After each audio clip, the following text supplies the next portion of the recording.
In the spring of 2001, Grant Holloway was named the most innovative CEO in America. The magazine cover showed him in a charcoal suit, arms crossed, looking directly into the camera with the expression of a man who had already decided he was right about everything and was waiting for the world to catch up. Behind him, the skyline of Houston. Below him, a single word: genius. 3 years later, he was in handcuffs. This is the story of how the most admired company in the United States of America turned out to be, in the words of one federal prosecutor, a fraud of almost incomprehensible scale, sustained by lies so large they required an entire institution to maintain them. This is the story of Apex Energy and the man who built it, and the morning it all came down. Grant Holloway grew up in Beaumont, Texas. His father sold insurance. His mother ran the books for a local hardware chain. They were comfortable people, not wealthy, not struggling, but the specific kind of middle class that is perpetually aware of the distance between where it is and where it would like to be. Grant was aware of this distance from a very young age. He was also, from a very young age, the kind of person who made rooms pay attention. Not through size or aggression. He was average height, lean, unremarkable to look at in most respects. What he had was a quality of focus that other people experienced as magnetism. When Grant Holloway spoke to you, you felt as though nothing else existed, as though your conversation was the only conversation happening in the world, as though he had been thinking about you specifically before you walked in. He had learned this. He had learned it the way other children learn piano, through practice, through observation, through the quiet understanding that certain skills are worth developing because the world rewards them. He studied economics at the University of Texas. He got an MBA from Wharton. He worked 3 years at a consulting firm in Dallas before going to work for a mid-sized natural gas company in Houston called Continental Resources in 1988. He was 30 years old. He had a plan. He spent 4 years at Continental, learning everything there was to know about energy trading. Not the commodity itself, the paper, the contracts, the futures, the derivatives, the instruments built on top of instruments, built on top of instruments, until the thing being traded bore only a theoretical relationship to any actual molecule of natural gas flowing through any actual pipeline. The energy trading market in the late 1980s and early 1990s was in the early stages of a deregulation that would transform it entirely. The rules that had governed how energy companies operated for decades were being dismantled, and in the space that deregulation created, money was moving in ways it had never moved before. Grant saw this clearly. He saw it the way certain people see things clearly. Not because they are smarter exactly, but because they are looking at a different thing from everyone else. While the men around him were looking at energy, Grant was looking at the space between energy and money. The gap where complexity lived. The place where, if you were fast enough and confident enough and willing to operate in areas where the rules had not yet been written, you could do almost anything. He left Continental in 1992. He had raised $40 million from private investors. He founded Apex Energy. The early years were legitimate. This is important to understand. The early years were real. Apex built a trading operation that genuinely created value, connecting buyers and sellers of energy contracts, moving gas and electricity across markets, taking positions that, more often than not, were correct. Grant hired talented traders. He built sophisticated models. He created a culture of intensity and performance, an intellectual competition that attracted people who were very good at what they did and who wanted to be around others who were very good at what they did. The company grew. It went public in 1995. The stock price rose. And then it rose more. And then it kept rising in a way that began to require explanation. The explanation Grant gave was this: Apex had developed a new method of accounting for its trading positions.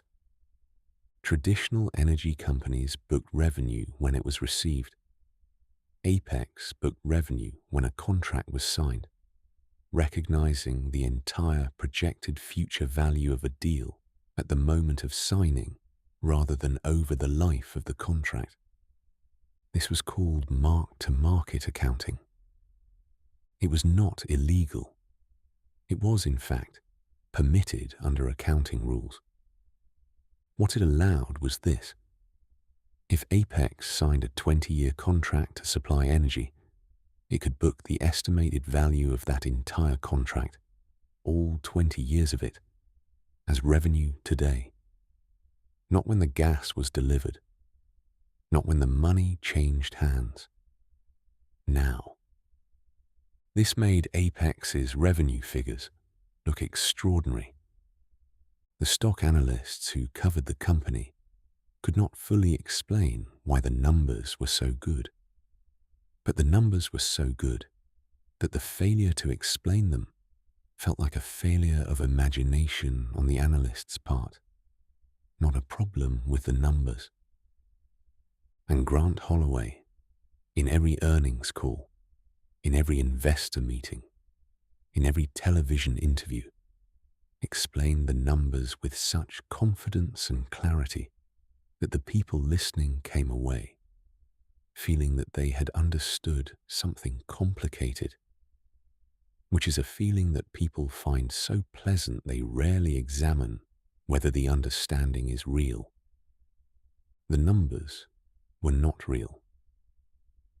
Inside Apex, a small group of finance executives, men and women who reported directly to Grant and who were compensated extraordinarily well for their silence and their participation, had built a shadow structure beneath the reported one, a network of off-balance sheet entities, hundreds of them, special purpose vehicles with names that meant nothing, and addresses in the Cayman Islands that were post office boxes.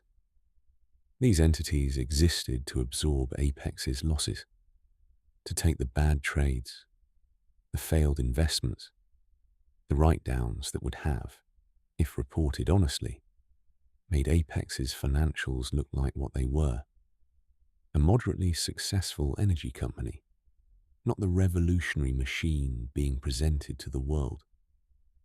The losses went into the shadow structure. The shadow structure went unmentioned in the financial statements. The financial statements went to auditors who, this would later be the subject of extensive criminal investigation, asked questions that were answered with misdirection and then stopped asking. The auditors signed off. The analysts rated the stock a buy. The stock went up. Grant sold shares. He lived during these years in a way that was widely admired.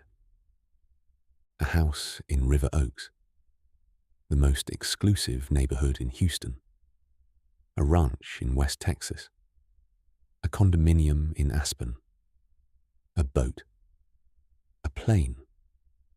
He donated to hospitals and universities and political campaigns with the particular generosity of someone who understands that generosity purchases reputation, and that reputation, in the world he operated in, was worth more than money. He was on charitable boards. He gave commencement speeches.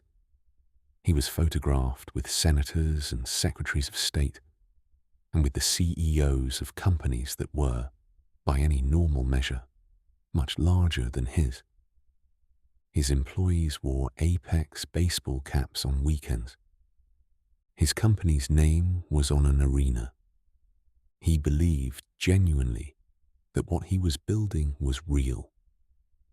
This is the part that is hardest to explain to people who have not encountered it. Grant Holloway was not a man who set out to deceive. He was a man who set out to build something extraordinary, who encountered the gap between his ambitions and his results, and who then made a decision, not once, not a single dramatic decision, but incrementally, over years, in small steps, each of which seemed manageable, to close that gap with the appearance of results rather than the results themselves. By the time the appearance required the shadow structure to be the size it was, he had been walking down that road so long he could no longer see where it had started. This does not excuse anything. It explains something. The woman who brought it down was named Patricia Okafor. She was 44 years old. She had a master's degree in accounting from the University of Michigan. She had worked in Apex's risk management division for 6 years. She was, by every measure, good at her job. Careful, thorough, patient with complexity. In the summer of 2000, she was working on a routine internal reconciliation. She was trying to match reported positions to underlying contracts. She found a number that didn't reconcile. This was not unusual. Numbers fail to reconcile for all kinds of reasons. She flagged it, investigated, and found that the discrepancy pointed toward one of the off-balance sheet entities. She looked at the entity. She found more entities. She spent 3 weeks working nights and weekends, mapping the structure. By the end of those 3 weeks, she had a 47-page memo. She brought the memo to her supervisor. Her supervisor told her she had misunderstood the accounting treatment and that she should return to her regular work. She sent the memo to the board's audit committee. She did not hear back. She contacted the Securities and Exchange Commission. That was in November of 2000. The SEC investigation began in January of 2001. The thing about a fraud of this size is that it does not unravel slowly. It unravels all at once. The news that the SEC was investigating Apex became public in August of 2001. Not through any official announcement, but through a leak. The kind of leak that happens when a secret is being kept by enough people that it eventually becomes impossible to keep. A reporter at a financial publication got a call. The story ran on a Thursday morning. By the close of trading that Thursday, Apex's stock had fallen 28%. By the following Thursday, it had fallen another 40%.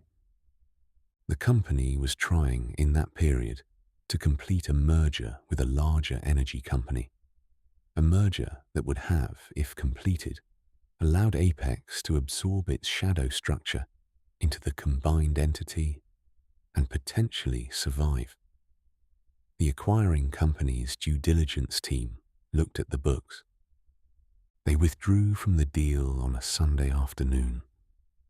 The news went out Sunday night. Trading was halted Monday morning. When it resumed, the stock fell to pennies. The bankruptcy filing came in December of 2001. At the time, it was the largest bankruptcy in American history. 20,000 employees lost their jobs. Many of them had been encouraged strongly to hold their retirement savings in Apex stock. That stock was now worth pennies. The pension funds of teachers and firemen in 3 states that had invested in Apex lost hundreds of millions of dollars. Vendors who were owed money for services rendered went unpaid. Banks that had extended credit on the basis of fraudulent financial statements absorbed losses that ran into the billions. Grant Holloway was indicted on 18 counts of securities fraud, wire fraud, and conspiracy. He appeared in court in a grey suit. He sat very still. He looked, for the first time in public, like a man who understood the weight of where he was. His attorney argued that he had been misled by his finance team, that he had not known the full extent of the shadow structure, that he was a visionary whose vision had been corrupted by people beneath him. The jury deliberated for 6 days. They found him guilty on 12 of the 18 counts. The judge sentenced him to 24 years in federal prison. As the sentence was read, Grant Holloway looked at the table in front of him. He did not look at the gallery. He did not look at the families of employees who were sitting in the seats behind the prosecutor's table. He looked at the table. Patricia Okafor received a whistleblower settlement and a commendation from the SEC. She left the energy industry. She took a teaching position at a university in Michigan, teaching accounting ethics to graduate students. She was not famous. She had not wanted to be famous. She had seen a number that didn't reconcile and followed it where it led, and then made a series of difficult phone calls, and then waited for 2 years while the investigation unfolded around her. When students asked her what it had been like, she said, "Mostly it was paperwork." When they asked if she had been afraid, she paused. "I was afraid of what would happen if I didn't say anything," she said. She thought about it. That was worse than the other kind of afraid. The accounting firm that had signed off on Apex's financials for 16 consecutive years was indicted separately. The firm, one of the 5 largest auditing firms in the world, surrendered its license to practice. It ceased to exist.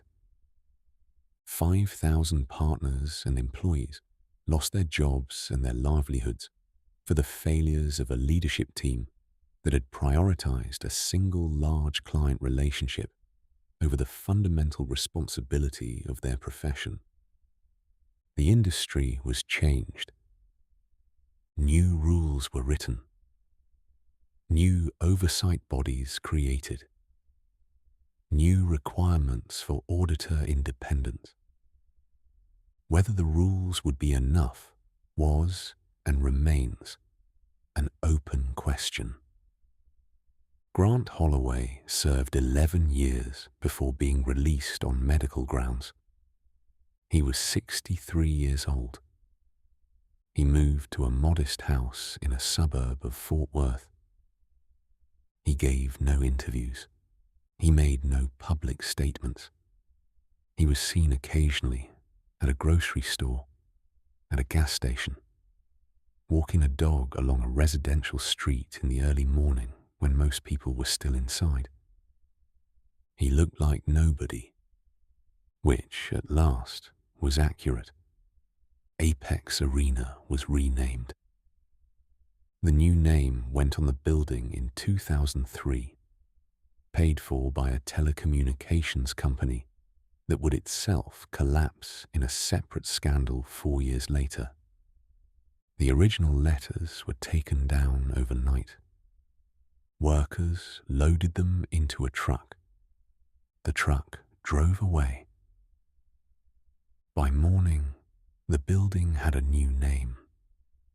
And the old one, the one that had been lit up against the Houston sky, visible from the highway, familiar to everyone in the city as a monument to a company that had seemed too large to fail, was gone, as if it had never been there. Which, in every way that mattered, it hadn't. 20 years later, Patricia Okafor still teaches in Michigan. Her introductory accounting ethics class is at 8 in the morning on Tuesdays and Thursdays. Attendance is mandatory. On the first day of every semester, she walks into the room and writes one sentence on the board. She does not explain it. She lets the students read it. She lets it sit.